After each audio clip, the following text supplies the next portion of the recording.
Bonjour à toutes et à tous et bienvenue sur la chaîne TechnoTuto. Aujourd'hui, on se retrouve pour presque un tutoriel, mais une présentation des suites concurrentes Microsoft Office. Donc, on va prendre la version 2013, mais les tutos seront sur la version 2010. Et LibreOffice, donc la suite libre et gratuite de traitement de texte, etc. De la Document Foundation. Donc pour la suite Microsoft Office, tout d'abord, il faut vous rendre, donc c'est une suite évidemment payante, comme chez Microsoft, on adore faire ça, et il faut vous rendre sur le site de Microsoft, donc office.com, et sélectionner Home and Business. Alors après, vous avez différentes versions qu'on verra un petit peu en détail, mais moi je prends la version logicielle, famille et petites entreprises, qui comprend donc pour 269 € en version 2013 le logiciel de traitement de texte Word, le logiciel Excel, le logiciel donc Excel le calcul, le tableur, PowerPoint 2013 pour les présentations interactives, OneNote pour la prise de notes et Outlook pour les emails. Donc tout cela sur, me semble-t-il que c'est un seul PC, sur un seul PC il paraît, donc bon. Ensuite, donc ça c'est la version basique, où vous avez donc le logiciel Word, le traitement de texte, Excel, le tableur, PowerPoint, la, la présentation interactive, Outlook, les mails, et OneNote, la prise de notes. Donc, on va commencer par une rapide présentation de cette suite avec le logiciel Word.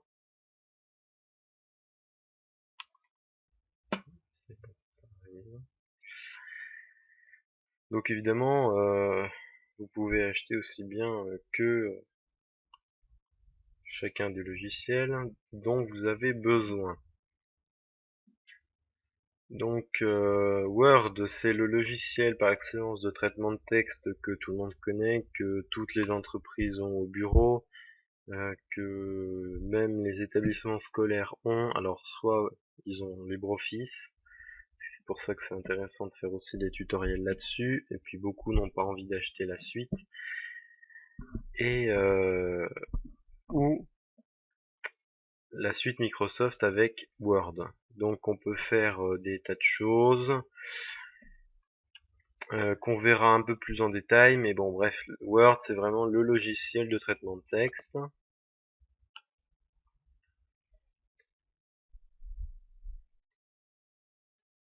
Excel c'est vraiment le tableur par excellence, donc les formules de calcul, etc., etc., avec des fonctionnalités avancées de plus en plus qu'on avance dans les versions des suites.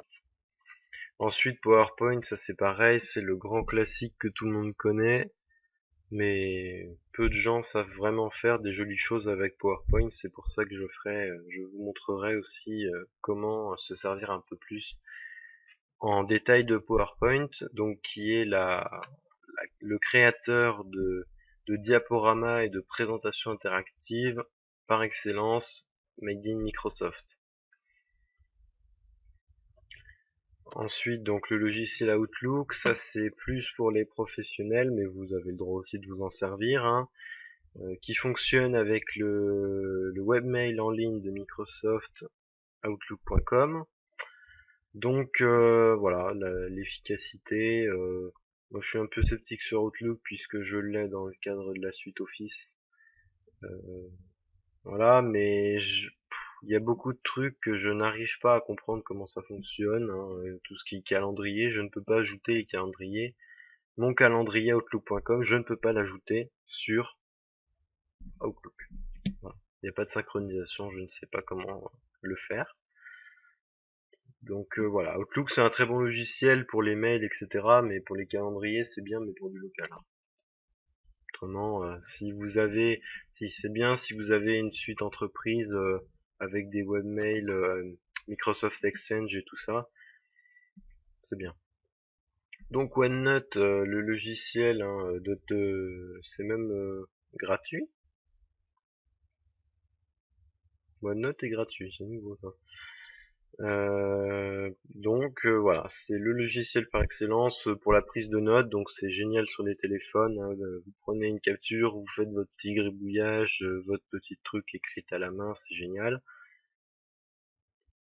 Et donc oui, effectivement, c'est gratuit, donc n'hésitez pas à le télécharger sur votre Android, Windows Phone, votre Mac, votre iPad, votre iPhone, n'importe quoi. C'est vraiment un très bon logiciel de prise de notes et qui est très efficace, très simple à utiliser et c'est vraiment performant. Donc on reviendra un peu plus en détail sur chacun de ces logiciels dans la suite Office quand je ferai les tutoriels. Et maintenant, on va passer à la suite LibreOffice, qui est le concurrent le plus important de Microsoft dans ce domaine, qui propose donc sa suite bureautique gratuite. Il faut bien le dire, tous les logiciels LibreOffice sont gratuits, donc si vous n'avez pas envie d'investir dans Office, vous pouvez le faire avec LibreOffice de The Document Foundation. Par contre, le seul truc à dire sur cette suite, c'est qu'elle est moins ergonomique que la suite Microsoft, qui fonctionnait là en principe d'onglet, etc. Là, c'est les menus traditionnels, fichiers, insertion, etc. Et les fonctions sont beaucoup moins intuitives, il faut vraiment se repérer. C'est le seul truc dommage de cette suite. Donc vous allez, pour la télécharger gratuitement, sur le site www.libreoffice.org. C'est le site officiel de la suite qui vous permet d'être sûr que vous téléchargez le bon truc. Donc on va faire un rapide petit tour sur exactement les mêmes fonctions que la suite Office que je viens de vous présenter.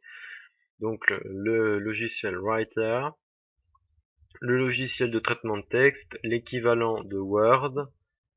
On apprendra à s'en servir aussi, mais c'est vraiment un bon logiciel aussi, hein. Moi j'utilise les deux, voilà, ça fonctionne, ça tourne, c'est bien, voilà, il n'y a pas de...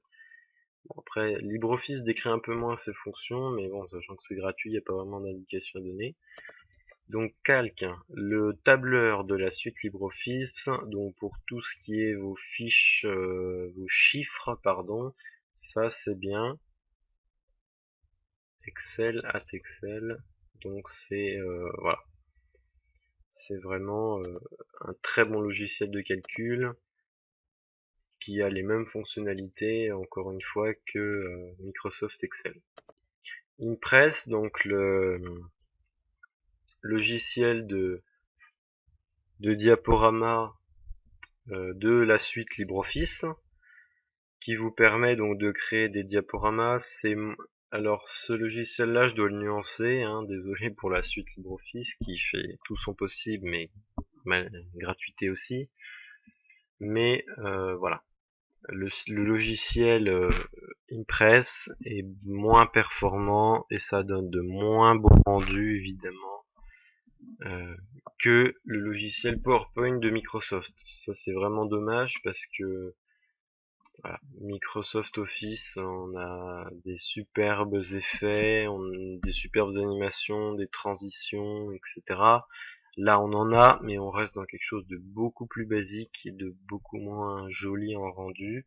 De même que dans PowerPoint, Microsoft, on a des templates, si vous voulez tout fait, qui sont pratiques à utiliser. C'est déjà des modèles intégraux tout fait eux-mêmes.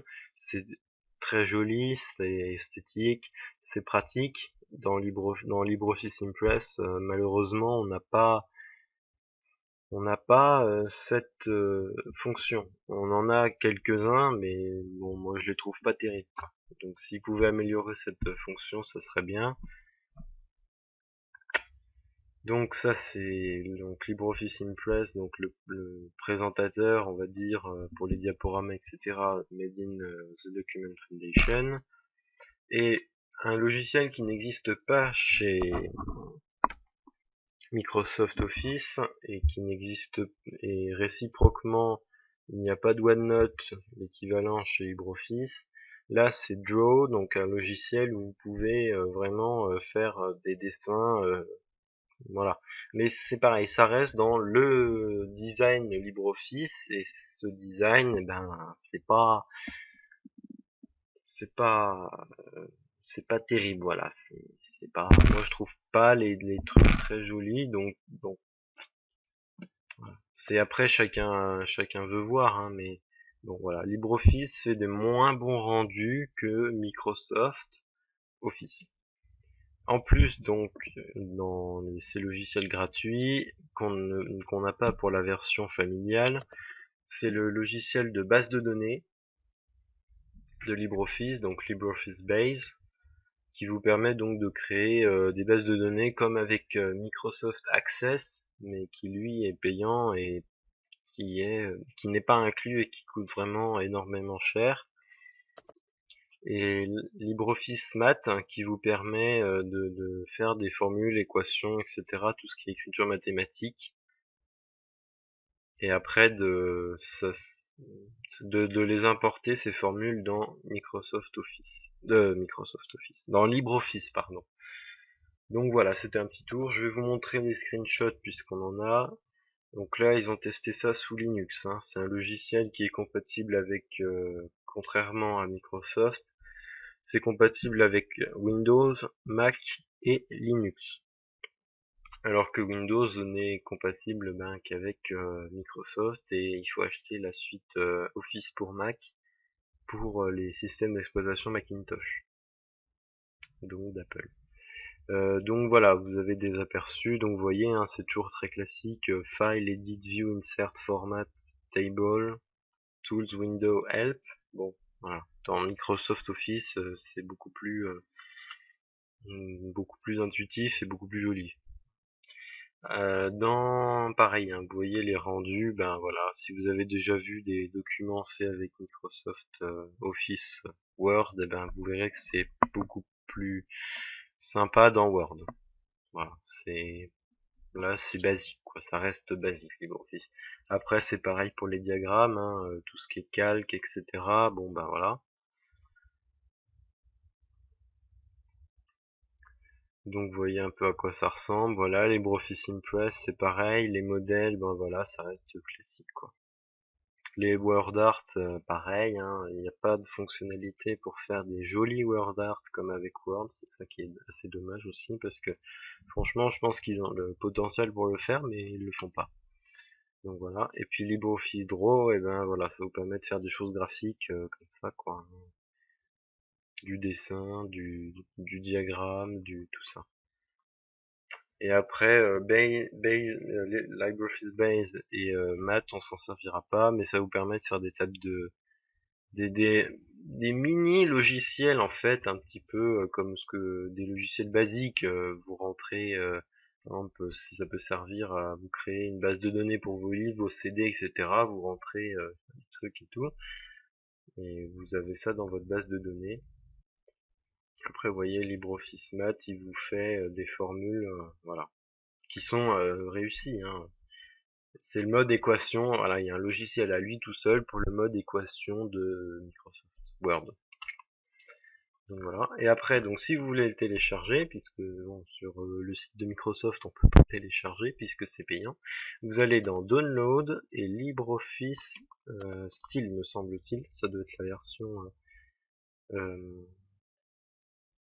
Ça n'existait pas avant ça. Alors ça doit être la version. Ça doit être la version stable dans LibreOffice Style, et dans LibreOffice Fresh ça doit être la is the stable version with the most recent feature. Alors, non, je retire ce que j'ai dit. Vous allez dans LibreOffice Fresh, puisque c'est la version stable, avec la dernière version stable avec toutes les fonctions qui sont sorties. Alors que LibreOffice Style, j'ai mal lu, c'est la version stable mais moins testée. Ceci dit, puis vous voyez, hein, là on a 4.3. 4.7, pardon, 4.3.7, alors que, oui c'est ça, Main Installer, faut cliquer là-dessus. Alors que dans LibreOffice Fresh, on a 4.4.4, donc c'est beaucoup plus récent comme version, voilà. Donc voilà, j'espère que cette petite présentation, qui a quand même duré une quinzaine de minutes, vous aura aidé à faire votre choix. Et de toute façon, on se retrouvera bientôt pour des tutoriels un peu plus élaborés. Tout ça, c'était juste une présentation sur les différentes suites. Donc LibreOffice et la suite Office de Microsoft. Voilà, merci, à bientôt. N'hésitez pas à liker, commenter et vous rendre sur le site internet si vous nous aimez, si vous nous suivez, et n'hésitez pas aussi à nous envoyer par mail technotuto@yahoo.fr les idées de tutoriels que vous voudriez avoir. Voilà, merci à vous et à bientôt.